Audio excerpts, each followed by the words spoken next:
Ngotot pindahkan ibu kota, yang akhirnya semuanya terbongkar, ada lahan Luhut Binsar Panjaitan di ibu kota negara baru.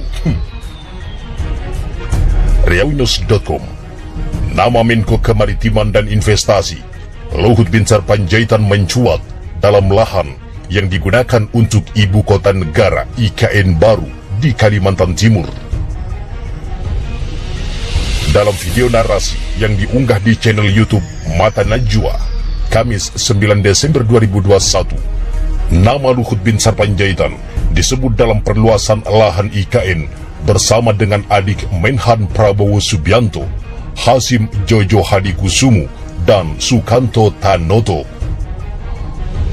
Awalnya, laporan tersebut menyebutkan sebagian kawasan IKN telah dikuasai oleh izin-izin korporasi, mulai dari sektor kehutanan, pertanian, dan sektor pertambangan. Untuk izin pertambangan yang ada di kawasan IKN, disebutkan jumlahnya mencapai 144 izin konsensi tambang, dan beberapa wilayahnya tumpang tindih dengan konsensi kehutanan. Beberapa tumpang tindih dengan 2 konsensi kehutanan berstatus izin usaha pemanfaatan hasil hutan kayu alam milik Hasyim Jojo Hadikusumo lewat PT ITC Kartika Utama dan Sukanto Tanoto lewat PT HT Hutani Manunggal yang menguasai area barat IKN. Demikian keterangan laporan Mata Najwa dikutip redaksi Jumat 10 Desember. Isu tukar guling pun turut diulas dalam laporan tersebut untuk pembebasan lahan IKN. Di wilayah timur IKN, luas IKN dari 160.965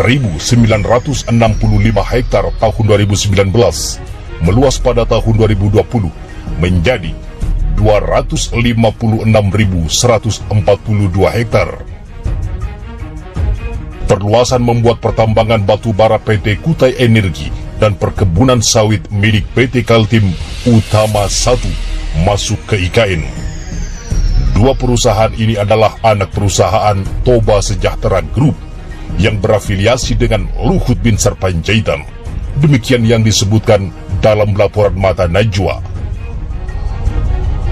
Pada Agustus 2019 lalu, juru bicara Prabowo Subianto Dhanil Anzar Simanjuntak mengonfirmasi bahwa ada lahan di area IKN milik perusahaan Hasyim.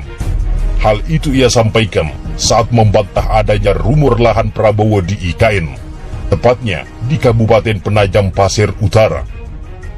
Namun saat itu, Dhanil tak mengetahui secara pasti apakah lahan Hasyim tersebut masuk ke dalam area IKN atau tidak. Yang di Penajam Pasir Utara itu milik PT Ansari Group, itu milik Pak Hasyim, kata Dhanil kepada wartawan pada Selasa 27 Agustus 2019 silam. Makin memanas, meski sudah dibantah oleh Luhut Binsar Panjaitan soal keterkaitannya menteri yang berbisnis PCR. Presiden jangan omdo, Jokowi harus tegas menindak, bahkan harus memecat menteri yang terlibat dalam bisnis tersebut. Tribunmedan.com. Isu mafia di balik tes COVID-19 PCR masih memanas. Setelah 2 nama menteri Jokowi diisukan terlibat, Wakil Ketua Fraksi PKS DPR RI Mulyanto meminta Presiden Jokowi menindak menteri yang diduga terlibat dalam bisnis alat tes PCR. Menurutnya, Presiden Jokowi tidak boleh membiarkan menteri yang dipimpinnya ikut terlibat dalam bisnis ini karena dapat mengganggu upaya pemerintah menanggulangi pandemi COVID-19. Presiden jangan membiarkan isu ini berkembang berlarut-larut karena dapat menimbulkan ketidakpercayaan masyarakat pada kebijakan pemerintah dalam menanggulangi COVID-19. Membangun kepercayaan publik itu kan tidak mudah, kata Mulyanto kepada wartawan pada Kamis 4 November. Mulyanto menilai tindakan menteri yang ikut berbisnis alat tes PCR tidak etis. Apalagi menteri yang terlibat dalam bisnis ini punya kewenangan mengatur kebijakan penanggulangan COVID-19. Sehingga besar kemungkinan kebijakan yang dibuat diatur sedemikian rupa agar menguntungkan bisnisnya. Negara bisa bangkrut kalau mental menterinya seperti ini. Menteri itu jabatan publik. Jadi, siapapun yang menjabat harus bekerja sepenuhnya untuk kepentingan masyarakat, bukan untuk kepentingan kelompok bisnisnya. Mulyanto menduga konflik kepentingan dalam program penanggulangan COVID-19 sudah lama terjadi. Sebelumnya dalam kasus riset dan produksi vaksin merah putih, adanya konflik kepentingan juga sudah terasa. Riset vaksin merah putih yang dilakukan Universitas Airlangga di bawah koordinasi BRIN dalam konsorsium riset COVID-19 terkesan lambat. Padahal WHO sudah memberi lampu hijau akan ikut terlibat dalam pemantauan uji klinisnya. BPOM juga menyambut baik persiapannya. Namun karena di tengah rai ada kepentingan pihak tertentu, maka proses riset dan produksi vaksin inovasi anak bangsa ini menjadi lama. Diperkirakan vaksin merah putih ini baru bisa diproduksi mulai Juli 2022. Keterlambatan itu ditengarai karena Menteri Luhut menggadang-gadang masuknya produsen vaksin China untuk diproduksi massal di Indonesia, yang juga direncanakan pada waktu yang bersamaan dengan produksi vaksin merah putih. Ini kan terkesan ada bias kebijakan. Publik menduga ada udang di balik batu, karena di saat fase krusial kita mengembangkan vaksin anak bangsa, justru yang dipromosikan adalah vaksin asing yang akan dibangun di dalam negeri. Ini kan kontradiktif, kata Mulyanto. Seharusnya, kata dia, pemerintah mendahulukan produk inovasi anak bangsa agar menjadi tuan di negerinya sendiri, bukan selalu terlena pada produk impor. Di tengah kritikan biaya tes COVID-19, tes PCR yang berubah-ubah hingga dugaan mafia PCR, muncul nama Luhut bin Sarpanjaitan dan Erick Thohir.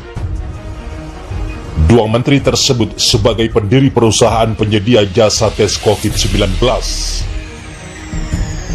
Mantan Direktur Publikasi dan Pendidikan Publik Yayasan Lembaga Bantuan Hukum Indonesia YLBHI Agustinus Edi Kristianto mengungkapkan sejumlah nama menteri yang diduga terafiliasi dengan bisnis tes COVID-19, baik PCR maupun antigen. Dalam Facebook pribadinya, Edi menyebut sejumlah nama, yakni Menteri Koordinator Bidang Maritim dan Investasi Luhut bin Sarpanjaitan dan Menteri BUMN Erick Thohir.